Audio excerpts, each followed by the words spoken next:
Warning, what you are about to watch was made for fans of video games. We do not pretend to be experts, nor do we want to be. Our opinions do not reflect the beliefs of the brands or companies that may appear in this show. If you are a fanboy, toxic piece of sludge, or a grade A asshat, this show may not be for you. Can you see me? Let's just film the video. Zip it! The ghost of Macho Man Randy Savage is here! Oh my god! Yes, negativity sells, and it sure as hell makes clicking your thumbnails a lot easier. But I, as a gamer, as a nerd, as a creator, I am so tired of being upset for clicks. Are you listening? Hey, it is officially Friday, and welcome back, ladies and gentlemen. Before we get started, let's crack the honorary energy drink. We made it through another week filled with video games, and we got a bunch of video game news to talk about. First off, we got some brand new game announcements. A big first-person shooter game that was wildly popular a couple years ago is getting a sequel, and we're going to be talking about that. Resident Evil Biohazard, right? Kind of an old game, but it launched on the iOS store, and some of the numbers that are coming out, really not exciting. Not good news for Apple. But yeah, we'll be talking about that. We almost got a brand new Crash Bandicoot game. That's kind of cool news. I'm a big fan of Crash Bandicoot, Spyro, along with Skylanders. So anytime we hear anything about that, I'm always interested. So we're going to talk about that story. We got the deals of the week that I do not want you to miss. And finally, our biggest story. Ladies and gentlemen, Pokemon. Yeah, Pokemon. Pokemon is a gateway to Satan. At least, that's what I found out on TikTok. So, obviously, we got a lot to talk about this week. Please, in the comment section, let me know how your week has been. What games have you been playing? What have you been liking? What have you been doing? What games have you beaten? Personally, I took a break from Ghost of Tsushima this week to try out a new game.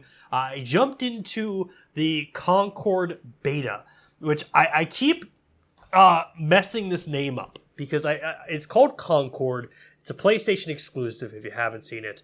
And the best way to describe this game is kind of like Overwatch meets CSGO.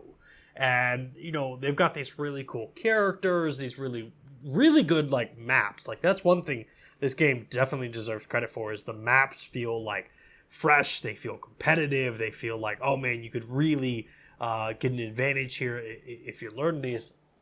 But I spent a good time playing this game and trying to try out like every character possible. And there are some really bad characters to play in this game, but I also think that there's some ridiculously good characters to play as well. I can't think of the dude's name. Somebody will probably put it in the comment section, but he's like basically the human with like the Cyclops eye, like futuristic eye thing over his eye, and he just has a machine gun and a smoke and a grenade. And that dude, whenever I played as him, I was literally just killing it. I had so many kills every single round, and it was a good time. And we're obviously going to be putting some of the gameplay footage here. I'm really interested to hear like if you guys played it, if you guys liked it. And, you know, if you haven't, I think this weekend is going to be like the last weekend for the beta. And it's kind of weird because I historically, I don't know. I do not like these types of games. Like, if you were to ask me what my favorite type of game is, I'd tell you, like, single-player, narrative-driven, action-adventure game. You know, The Last of Us, the Uncharted's, the Ghost of Tsushima's, the Spider-Mans of the world, the God of Wars. Those are my bread and butter. Like, I absolutely adore and will play any of those games. Horror games also deserve there. If you tell me there's a horror game coming out, I'm going to check it out. But when it comes to, like, Overwatch, CSGO, or, like, these arena shooter games, I've never been able to, like, get hooked. Like, Overwatch was cool, but I didn't understand the hype, and it just didn't appeal to me in the way that I felt like it was appealing to other gamers. CSGO, I've played it once or twice, never really appealed to me. This is kind of one of those games that's like, I see it, I get it, like, you can tell people worked really hard on it. The weapon balancing seems legit, and each character seems to have, like, their own meta that, like, you learned it. Like, I guess what I'm trying to say is, like, the tools are there for this to be a very successful game. One thing that I think is very concerning, though, is that this game Concord is not going to be free to play, which I think is a gigantic red flag. Obviously, we live in a world where games cost money to make, and I'm not trying to ignore that in any way. But this game, I think, is going to struggle if you have to put it behind a paywall. And if there is a paywall, it's got to be significantly low. I think it needs to be like $9.99 or maybe even like $14.99 or $19.99. I do not think you can put a full $70 or $100 price tag on this game. And if you do, I think that's just going to be the death of it. It's cool. It's fun to play. I didn't get to play it with friends. That's the one thing that I was curious of, like, would that change the environment? Would that change the experience that I had? And it was fun solo. The one massive gripe, though, and now that I'm talking about it, I kind of remembered it. Once the matches ended, the time to get into a new round, or like the time to play, is kind of what I always say, like the time to refresh and get into a new round, it seemed like it took forever. You know, you would have to like back out of the current match you're in, go into a new match. It just didn't automatically like loop and put you in a new one. And if it did, I'm an idiot because I didn't see a timer and I just never saw it put me into a new match.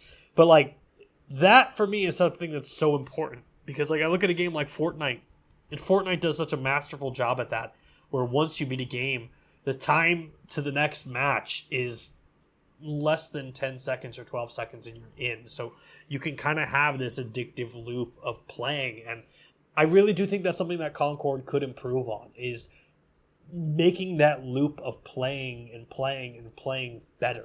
Now, I don't know if lack of players was a thing, because this is a beta, so maybe that's why it was taking so long. But if that's the case, they might want to look into adding some bots to this game to kind of make it more fast-paced and a little more easier to kind of get into matches. But yeah, I played Concord. That was the game I played this week. I've been struggling, like I mentioned in the beginning, I've been struggling with a name. I called it Concourse. I think I called it Concordia. And then I called it Condor. I kept calling it Condor in my group chat. And I was like, hey, did you guys play Condor this week? And they're like, I have no idea what that game is. Joke is, or the funny part of it is, like, I was like, oh, sorry, not Condor. Did you play Concord this week? And they were still like, don't know what that game is. So it's going to be interesting. It's going to be very interesting because, when you look at Sony, Helldivers was probably their biggest hit of this year. I think that's extremely safe to say. Like, Helldivers came out of nowhere. It blew everybody away, and it had its moment. I'm hopeful. I'm very hopeful that Concord can do the same thing for Sony, but only time will tell. So, yeah, please let me know in the comment section what you've been playing. If you tried out Concord as well, let me know your thoughts. Do you agree or disagree with what I was saying?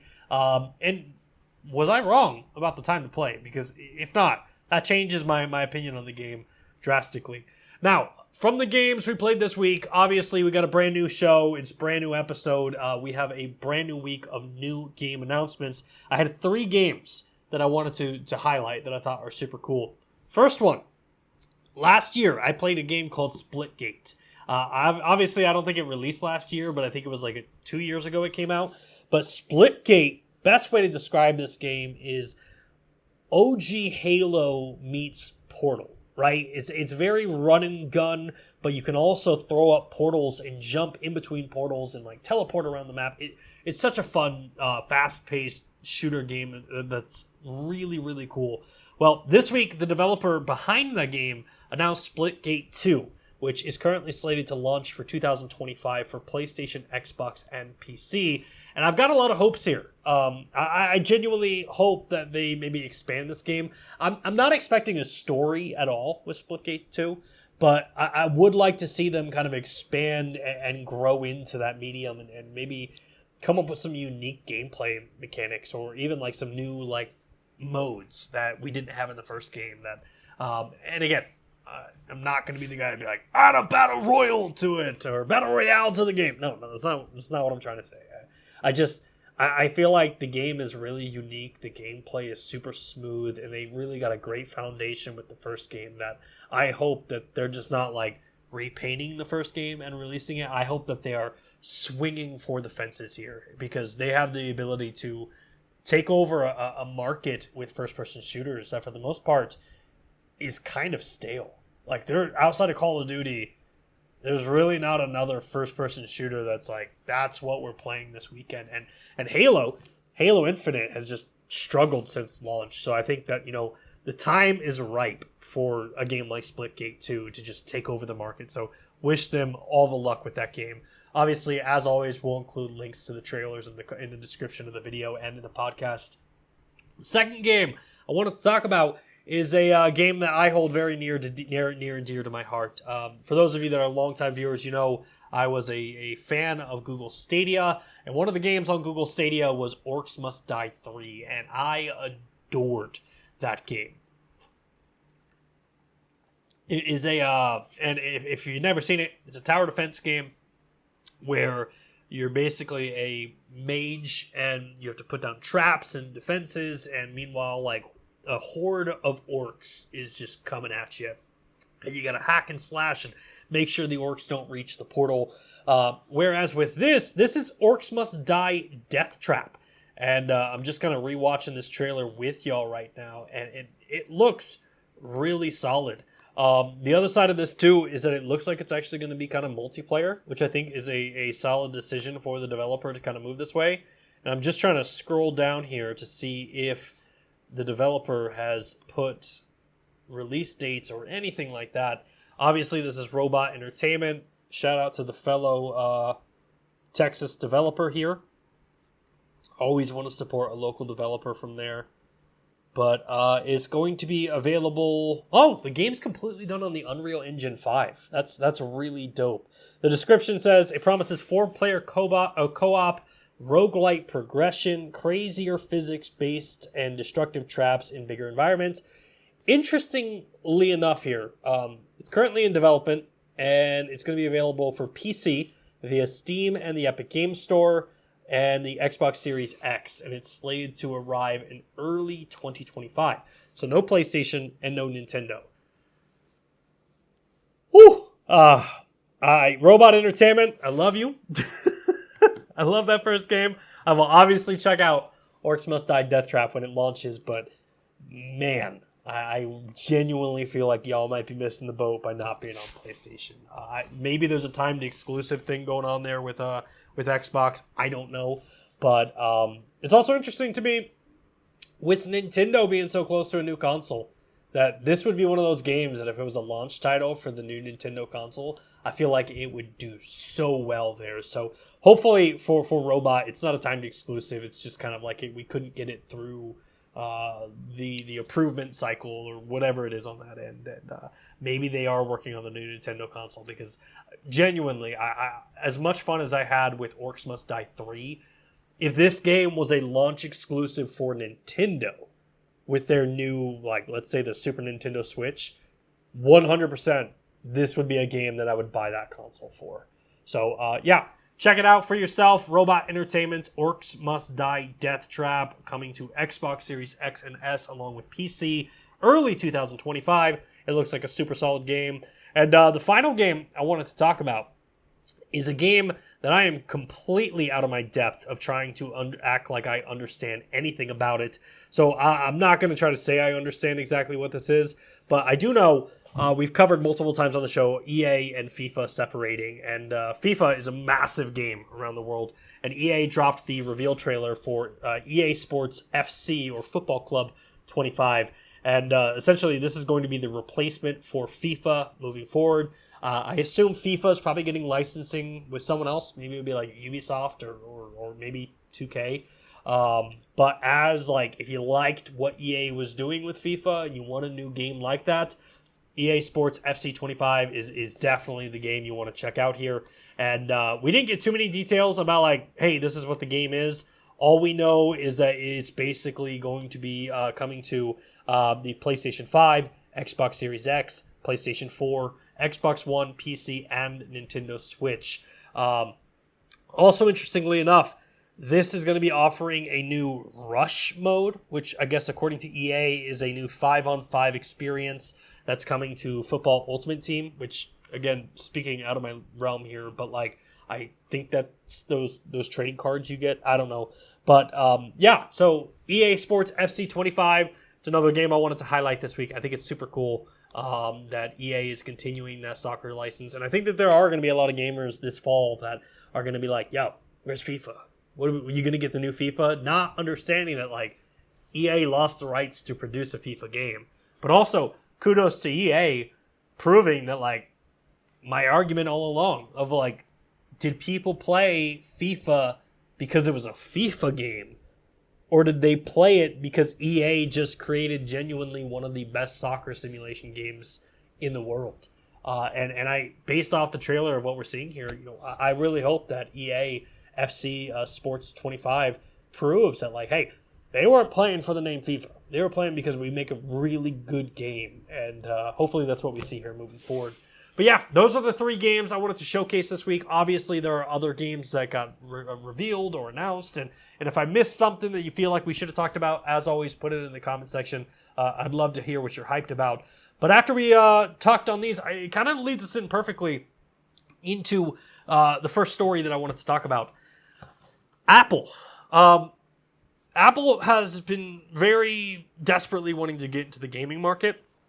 And it's been a really weird story. Like, if you rewind it, all these cloud gaming platforms, Stadia, Luna, Xbox Game Pass, GeForce Now, all of these platforms, they desperately wanted to be on Apple's ecosystem. And Apple was like, yo, we don't want you putting in backdoor gaming software where people could buy games and not buy them from us. But then, like, the argument was like, these games aren't even on your platform. So what does it even matter? Turns out Apple had massive plans, and again, I'm an idiot who talks about video games out of his garage, so I'm not going to dive into like, well, now the new Apple chip allows you to play video games at a higher rate, because I don't understand that. I just know all the advertisement out there is basically saying you can play console-based video games on your iPad, on your iPhone now, and I think that's super cool. However, I don't think the majority of the populace of Apple players are really into it, because a headline came out this week that said Resident Evil Biohazard, which is not a bad game. So I want to kind of snuff that out. Resident Evil Biohazard 7 bombs on iOS with just 2,000 sales. Now, this comes from Grant Taylor Hill over at Insider Gaming.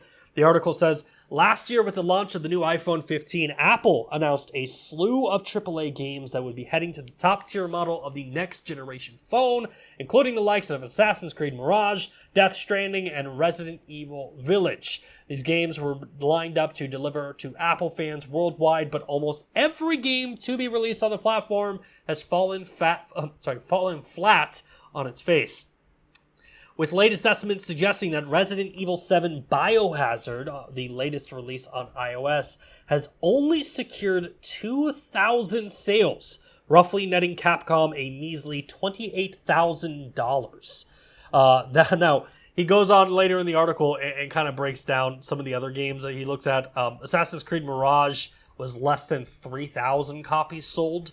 Resident Evil 4 was less than 7,000 full sales. And yeah, I mean, that's really discouraging. It is interesting, though. One thing that they talk about in there is that, like, demoing the game, like, people are demoing it, right? Like, they're trying it, they're playing it, they're testing it out. A game like Assassin's Creed Mirage, it was downloaded, like, for a demo perspective, 123,000 times. But it was only purchased 3,000 times. So, like, 120,000 people played it and were like, nope. And again, this is kind of where I'm going to lean on y'all, because I'm an Android guy. I'm not an iPhone guy, so I don't even understand, like, quality here. But, like, are the games not good? And I haven't really seen any reviews saying, like, these ports are terrible. But, like, I feel like I would have heard something about that recently, at least. But, one thing the article does go on to talk about is that these games are, like, $49.99, which I don't know what it is. When I have my console and I have my PlayStation 5, $49.99 isn't really that realm where I bat an eye at. If a game's $49.99, I'm like, yeah, I'll play it. Like, if a game is $39.99, that's where, like, I don't even bat an eye. I'm like, if I'm wanting to play it and it's $39.99, I pick it up, I play it. But once you get above that, like, when you get into, like, the $60, the $70, or even, God forbid, the $100, that's where I start, like, looking at trailers, I start looking at reviews, I watch Let's Plays of it to see what other people are doing. But when you're at, like, $39.99 or that $40 range, that's where it's, like, not a no-brainer. But when you talk about phones, and you talk about smartphones, if you go above 99 cents, there's no freaking way I'm downloading your app if it's a game.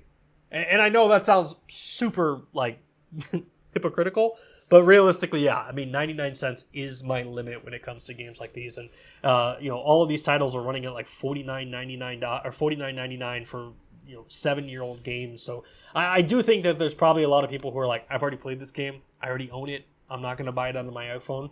I do think it would have been cooler if Apple would have partnered with Xbox or GeForce or even Steam or Epic Game Store and been like, hey, you take the games you already own on PC, you can bring them to your tablets and you can play them there. Like, it would have been cooler and probably more beneficial is like if they would have just allowed the Epic Game Store to come to Apple, which obviously, there's been lawsuits and accusations, and we can all say that is clearly never going to happen. But, still, I think it's something that is definitely would have been a better result for Apple. But hey, again, I am a dude that just sits in his garage talking about video games. I am not a CEO of Apple here. But next story, No Man's Sky announced a brand new update to their game called Worlds. And Worlds Part 1. Sorry, I was about to skip over that. It's Worlds Part 1. And that's a very important part of this. We're going to go ahead and run the video right here. But essentially, this is a from the ground up update for No Man's Sky. And this is a game that I absolutely adore. I wish I had more time to play this. But this update is going to be adding like brand new technology to the game. It's got brand new flora. It's got brand new fauna. There's new cloud technology. So like in the sky, they've worked on like the vapor of the clouds. So they look floaty. You can fly through them. They changed the water mechanics in the game. So like they don't look like just flat surfaces of water. It actually looks like an ocean and it moves the way that water moves. One other thing I thought was really cool is they added the ability to land on water. So you can like land your spacecrafts anywhere on a planet. So if you land on an ocean planet, you can essentially have an ocean planet now, which I think is a really, really dope idea for a game like No Man's Sky. There's nothing worse than landing on a planet and be like, I can't build a base here. But now it seems like they're giving you that ability. I think it's worth noting here, and again, I say this every single time that a No Man's Sky update comes out, but like this game was brutally shot, and I'm not even just saying with like a gun. Like it was put in front of a firing squad of AR-15s and obliterated like Swiss cheese, and then it was buried 20 feet under the ground. Like I remember the Angry Joe show having a video about this, and I remember like thinking like, Jesus, this game is never going to come back from this. But I also remember playing this game and being like, man, I actually really enjoy this game. I really love No Man's Sky, and it's cool to see that like 8 years later that the developer did not give up on this, and that the developer is kind of sticking to their guns and making this the game that they always promised it to be. And I feel like Hello Games deserves a hell of a lot of credit for that. They got their new game coming out, and they could have easily said, hey, we're done with No Man's Sky. We're focusing on this new game. But they're like investing into this game. And I feel like they deserve that credit.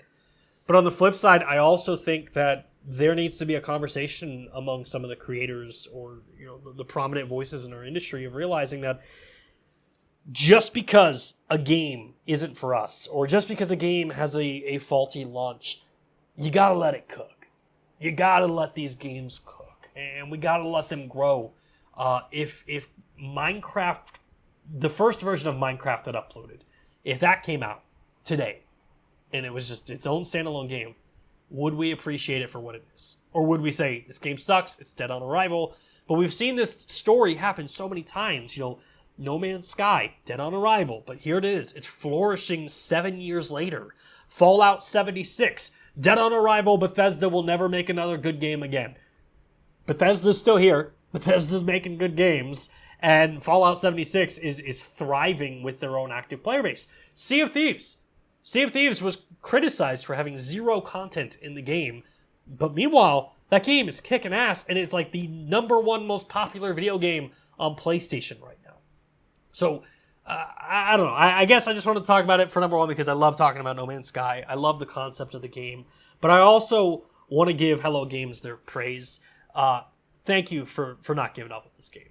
Killer job on the update. You guys definitely deserve all the praise in the world. And I cannot wait to see what you do with your new game, along with what you continue to do to improve. No Man's Sky. All right, final story before we get into this week's deals, and of course the our main story. We almost got a Crash Bandicoot game. Yeah, Crash Bandicoot 5, and this story's got a little drama in it, but apparently Phoenix Labs was working on Crash Bandicoot 5, and this tweet comes from Nicholas Cole, who I understand is a developer or an artist at Phoenix Labs, and he wrote, "Well, our canceled project of the last 3 years is officially truly dead as of today. Internal attempts to save it have failed, and the embargo on the whole body of portfolio work has been lifted. RIP Project Dragon. Brace yourself for the largest ever art bomb of work I loved." Now, Project Dragon, own standalone game. A lot of people thought it was like Spyro. They're like, oh my god, Dragon, Spyro, it's gotta be it. Tell me we're getting a new Spyro game. So, when he got these responses, Nicholas quickly responded. He goes, no, it's not Spyro, but someday folks will get to hear about the Crash 5 video game that never was, and it's gonna break our hearts. Too late. My heart's broken. My heart is shattered in a million pieces in my studio right now, and I don't even know what to say. I mean, you're telling me we could have had a brand new Crash Bandicoot video game this year? You're telling me we could have had Crash Bandicoot 5?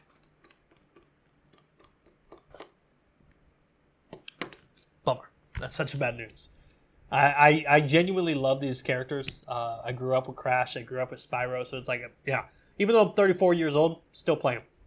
And I still want new games. So it's weird to hear that like we're getting Crash Bandicoot, or we could have got Crash Bandicoot 5. And I also like, I don't know, maybe this is like the inside baseball type of things that like I want to know about. But like I'd love to know these meetings where people are like, we're canceling Crash Bandicoot 5. And like meanwhile they're in the meeting like, why? Why are we canceling that? Well, it's not going to sell.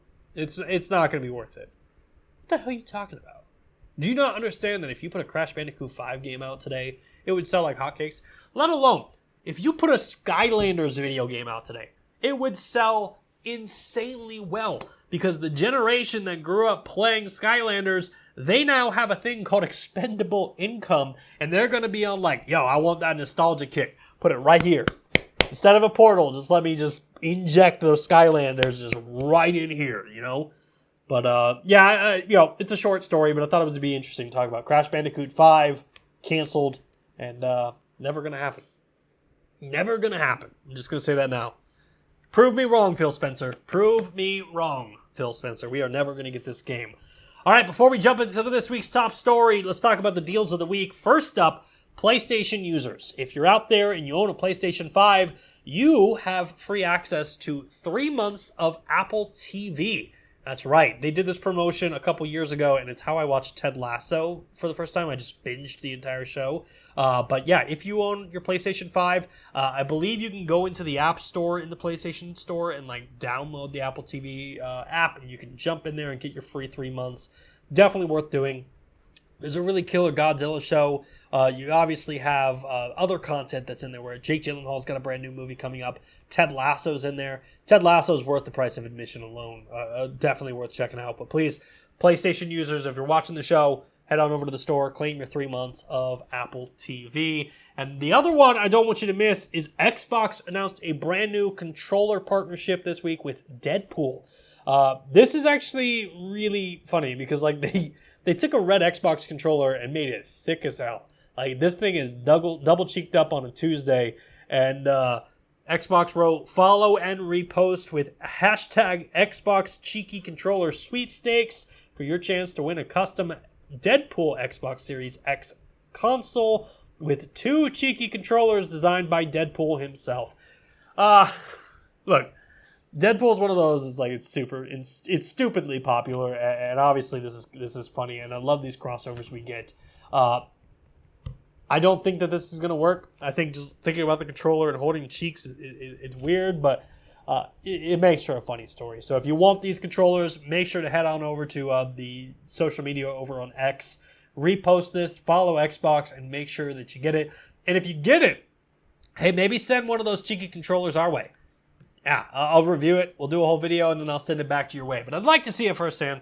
It's definitely funny. So let me know which one of those deals you're excited about. Did I miss anything this week? Please let me know in the comment section down below, and we will get it added into next week's show as well. And with the deals of the week finally behind us, it brings us to our top story. Pokemon will send you to hell, kids. There's a lot of people who think Pokemon is one of the many tools of Satan. Have you heard this before? What many folks are saying is that somehow built into Pokemon, it's this hypnotic, satanic game that is seductive in nature, that the Pokemon themselves represent various entities, demons. I don't even know where to begin with this one. It's called Pokemon Esoterics, and it's a super long video, but I had to stop it halfway through. And I was like, I gotta watch this on the show. I gotta watch this with all y'all. I want to share it with you. So let's jump into this together, shall we? So first of all, tell us, son, what does the word Pokemon mean? The word Pokemon means pocket monster. Right, so it's like a monster in your pocket, right? Right. It's not the only monster in my pocket, you know what I'm saying? Hey. And where was Pokemon made? Where does it come from? It comes from Japan. And explain to us what a Pokemon trainer is. It's somebody who catches and takes care of them and trains them for battle. Right, very good. So what is the English slogan in Pokemon? What is the saying? Gotta catch 'em all. Gotta catch 'em all! Gotta catch 'em all. Right. Gotta catch them all. Pokemon. Do you remember how big Pokemon was when we were kids? Like, going to the movie theaters, watching Pokemon, and the movie theaters would give you those exclusive cards. Pokemon was everywhere. Yeah. Maybe that's why I'm going to hell. Anyway, sorry, gentlemen. Hate to interrupt y'all. Gotta catch 'em all. Right. So first of all, monsters are kind of typically associated with demons, right? Right. Not necessarily. Not all monsters are associated with demons. I say that as I drink Monster energy drink, which literally has the initial 666 built into it. No, I mean, not all monsters are associated with demons, right? Loch Ness Monster. I don't think that's a demon. Bigfoot. Bigfoot's a demon. I don't think that's true. Frankenstein. Werewolf. Creature from the Black Lagoon. Name a monster. Tyrannosaurus Rex. Those aren't demons. Those are mythical or real creatures. Yeah, I mean, I don't really agree with you on this one, but let's let him explain. Right. Right. And remember the video we did about the Necronomicon energy and doing your own personal shadow work? Well, you'll discover that the demonic energies are actually lower aspects of yourself that you can actually manifest power over to use to your advantage, right? Right. The Necronomicon. And remember the video we did about the Necronomicon energy and doing your own personal shadow work? Well, you'll discover that the demonic energies are actually lower aspects of yourself that you can actually manifest power over to use to your advantage, right? Right. Remember, fundamentalist Orthodox religion is spiritual kindergarten for those who are not ready for higher level metaphysics. But once you've graduated from spiritual kindergarten to certain higher levels, then demons are no longer something to be afraid of because you discover that demons are actually aspects of your own shadow self. Right? Right. So having monsters in your pocket is significant of having your own demons at your own control, having power over your own lower negative energies. No. Yeah. No. Having a monster in my pocket. So you're basically saying that, like, Pokemon is the equivalent of having your own demons in your pocket. No. What am I going to run out there and be like, I choose you, alcoholism? Yeah. My demons are rage, jealousy, and sexuality. I choose you. Sexuality. No. Like, granted, we are still a minute into the 7-minute video, but, like, you're not making your picks. And honestly, I know nothing about this father and son here, but, like, based off what I'm seeing of this son, I bet if I asked him, I'm like, hey, you want to go play Pokemon? He'd be like, yeah, let's go play Pokemon. So I really hope this guy's going to make something that makes sense here. Having power over your own lower negative energies. Right. Right. And this reminds me of King Solomon.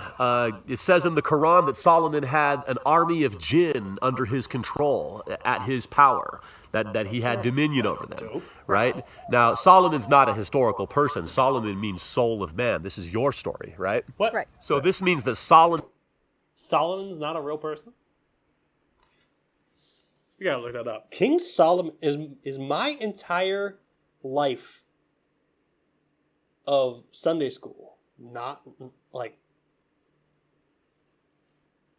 a lie? Like, granted, and that's a big can of worms we're opening there, right? Because I'm not saying everything I learned in Sunday school is true, but like King Solomon wasn't real. What? No, he was real. He was the son of King David.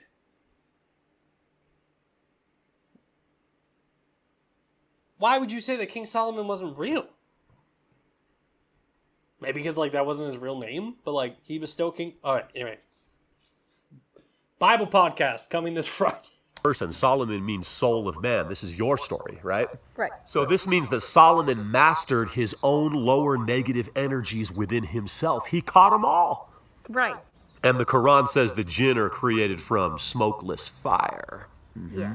So, the smokeless fire is the kundalini and brain, which is the burning bush of branch neurons. The brain is a burning bush, which is like electrical neurons, you know what I'm saying, which is like fire. So your brain is like a burning bush. It's got branches, you know what I'm saying? So your burning bush, your brain, and is actually connected to your 7 chakras, right? Right. Your kundalini, your serpent fire, right? Right. You guys ever play GTA? GTA 5? Yeah. The 7 chakras? I don't know if y'all listen to the radio, but like, when he said that, and I'm trying to give him the time of day, I'm trying to pay attention, but I also have really bad ADD.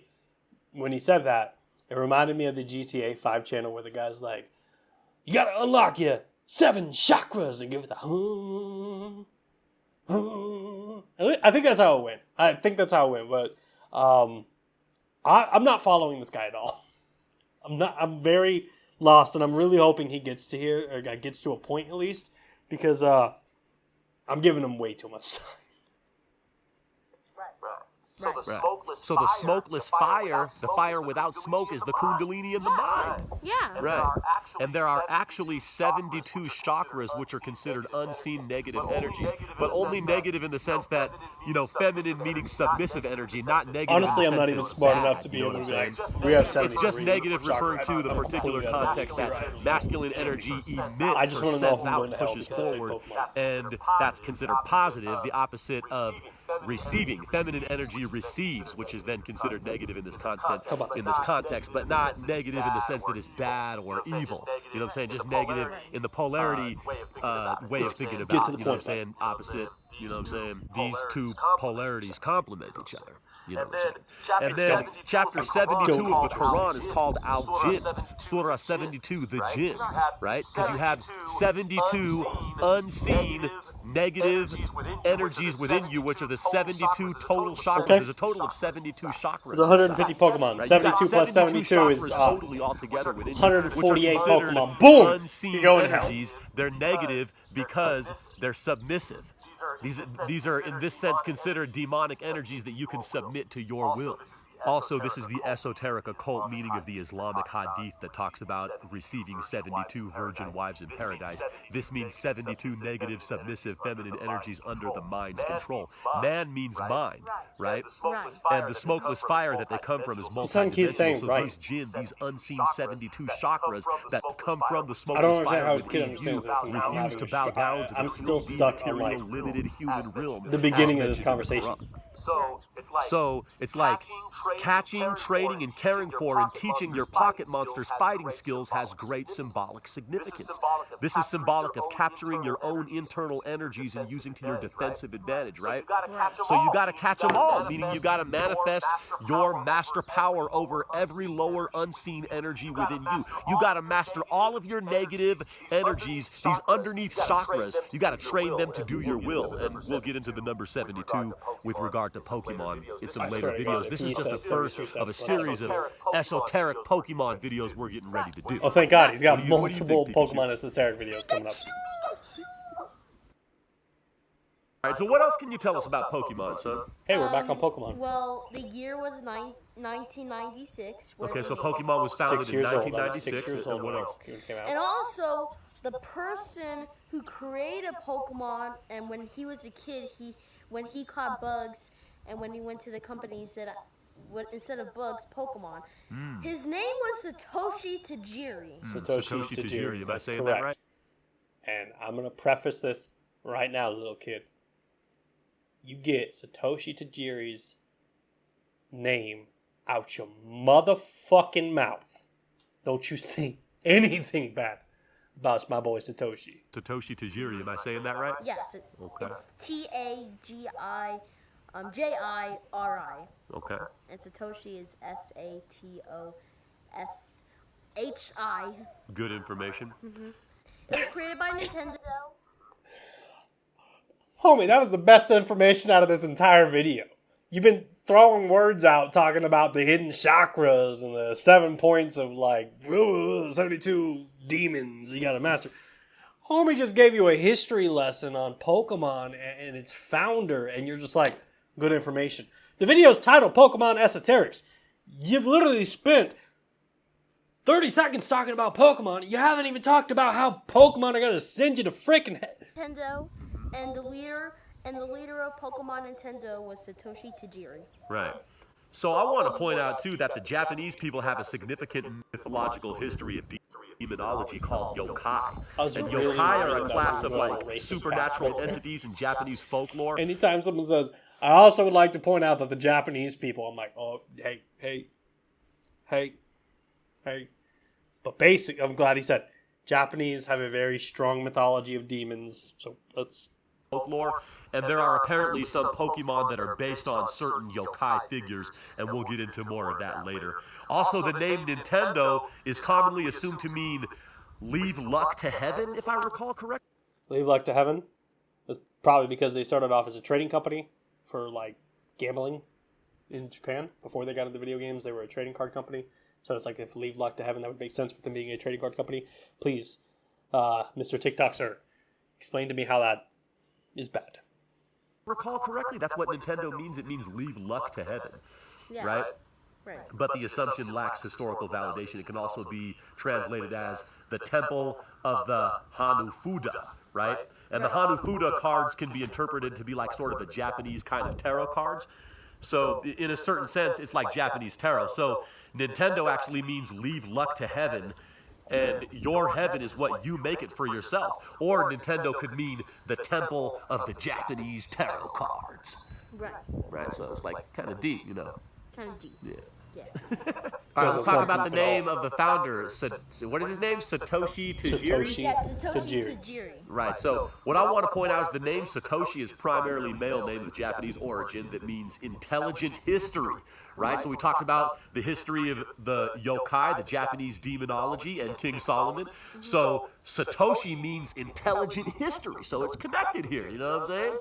No. And then let's talk about his last You've name. been talking for almost Tajiri. 7 His minutes last now, name and I don't means know a rich or single having thing that wealth. you're saying. Remember, we read Your the Gospel son of Thomas has that taught me teaches more that about Pokemon than spiritual you wisdom have is the true wealth. in the 7 Pokemon minutes was we've created been in 1996, like you said, so we have the numbers 19 and the number 96. 19 is a sacred code in the Quran, and in numerology, 96 completely controls the interaction between masculine and feminine energy. So Pokemon was founded in 1996. 96 in numerology actually means controlling the balance between masculine and feminine energy, which we talked about previously with the masculine energy, the mind, controlling the balance with the feminine energy, the hidden, unseen, negative, receiving feminine energies, which are the chakras within you, Yeah. right? Right. So, Pokemon, Pikachu, let's go. Pikachu! Gotta catch them all! Yeah!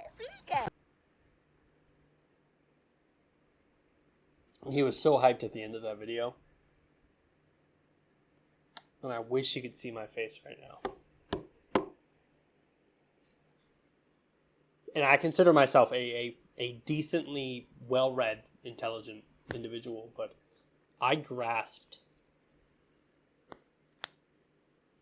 2% of what that guy just said. I was told that this video was accusing people who play Pokemon of playing with demons, which would then send you to hell.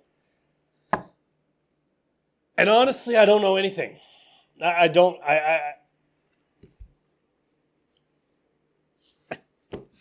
My brain is, pardon my French, because my brain's fucked because of this guy.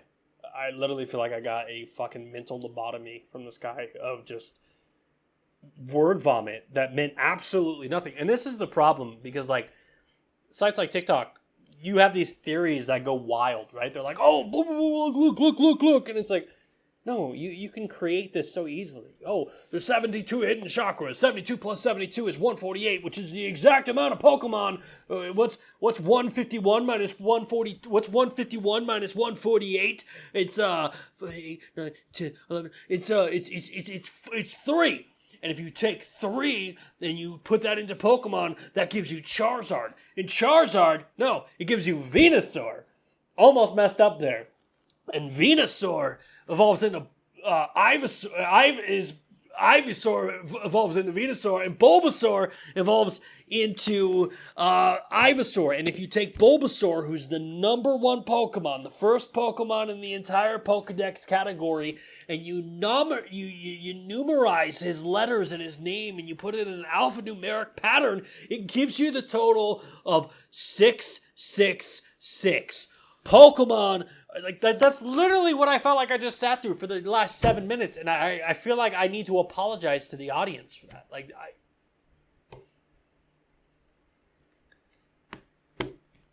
maybe we need a sponsor, like a weed sponsor. Maybe I should have like gotten high before I watched that video, or taken like some type of mushroom to like help me understand what this guy was talking about, because I don't understand it. And again, father and son, hey, you're spending time with your kid. Mazel tov, congratulations. He seems like a happy kid. But at the same time, I'm sitting here the entire time thinking, this kid just wants to play some Pokemon. Just let him go play Pokemon.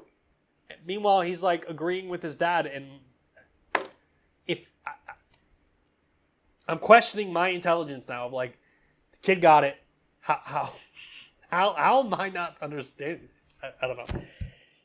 Anyway, Pokemon, apparently based off demons. Demons in your pocket. If you play too much with the demon in your pocket or the monster in your pocket, you're going to go to hell, kids. So, be warned. I genuinely do not know how to solve this up, or wrap this up after that. I'm a loss for words, so I'm just going to cut it here, guys. Thank you so much for hanging out with me this week and talking about this week's gaming news. As always, my name is Bryant. If there was a story we missed, please include it in the comment section down below. Let me know what games you're playing, what you're looking forward to, what trailers you're hyped for. And as always, until we see you, until I can't even do the outro. I am so flustered by that video. I'm.